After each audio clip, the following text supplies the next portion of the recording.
get to this. So today, the Mecklenburg Board of County Commissioners holding their annual budget retreat.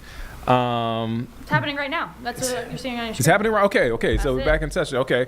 I thought there was a little bit of a break, but They're at it. I thought it was a little bit of a break because here you go, guys. Julie Kay is here, covering all things politics here for us. So, Julie, this is the annual budget retreat. Obviously, they're talking about the fiscal year 2026, 2027. What have they talked about so far? Well, so you're right. There was supposed to be a break, but they've pushed back. They pushed back the We'll break make it quick. because they are still talking about housing. That Okay. has been this entire morning, really. Of course, 9 a.m. they started, introductions, icebreakers, things like that. But since then, it has been all talking about housing and homelessness. They have experts from all sects of the county there discussing it, and of course, the commissioners are getting a chance to ask questions after the presentation. I would say the big headline so far about housing and homelessness, what they were discussing when I was there in person, is federal funding might be changing how they have to address this. So HUD, the Department of Housing and Urban Development, is changing their qualifications for this federal funding. They give a lot of money to these kind of continuums of care. Multiple jurisdictions, counties across the country have these, which is basically how the federal funds get funneled into local organizations like shelters and groups like Hearts for the Invisible, ones like that we have here that actually facilitate a lot of that work and need those funds to operate. However, they're changing it so they might have to focus instead on temporary housing as opposed to permanent housing. So we received in Mecklenburg County last year about $7.6 million from HUD to the continuum of care. 90% of those funds went towards permanent housing solutions.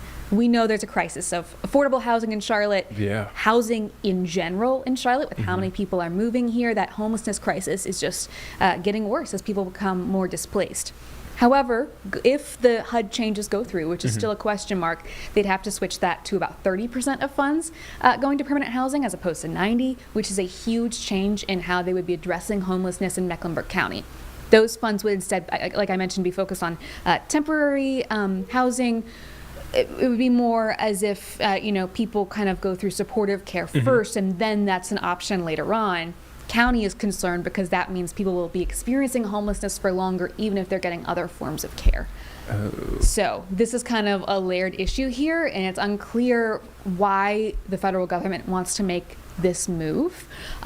There is some kind of back and forth in terms of federal law, whether or not they can do this. A judge has decided to block this, but that still has to go through another court. That's a whole other situation. So we're unclear if that's actually going to go through for fiscal year 2027. Reminder, this is just a budget retreat, and that isn't going to be voted on probably till June. So we have some time to figure that out, but in their early planning stages, when we're deciding how much money needs to go to what, that could mean that a lot more of the county's funds need to go towards continuing their permanent housing solutions because the federal funds might not be able to be used for that anymore. And as a good point, Julie, as you mentioned, these retreats, again, these are continued conversations. This is a time to kind of really get into the weeds of this conversation before you actually make a budget. They walk away with an outline of a budget, and there's still several steps that need to be had for the budget to go through. We're anticipating sometime in May we'll get kind of that preliminary budget presentation, and then it will get voted on a couple weeks later if there's some fine tuning that needs to be done. And a reminder too, the city still has a separate budget that they'll need to pass. Their retreat was actually supposed to be in Asheville on Monday and Tuesday, but of course the storm has pushed that back.